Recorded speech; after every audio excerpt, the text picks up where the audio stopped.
Naghahanda na rin ang Department of Social Welfare and Development sa posibleng epekto ng Bagyong Leon at iba pang kalamidad. Ayon kay Social Welfare Assistant Secretary Irene Tumlao, binabantayan nila ang mga nakapreposition na relief goods sa iba't ibang lugar sa bansa. Kasunod ng pananalasa ng Bagyong Christine, tsaka niyang kailangan ng dagdagan ang kanilang relief goods. Considering that if the Typhoon Leon will again hit the eastern border of the country, then dapat talaga na ma-strengthen yung supply chain natin in the areas, particularly ng Bicol, ng Region 3, ng Isabela.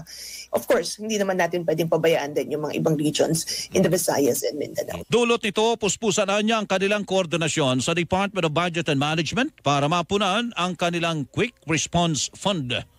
Nasa mahigit 200 million pa naman po yung ating standby funds. But then again, we wanted to ensure that we are ready, that we are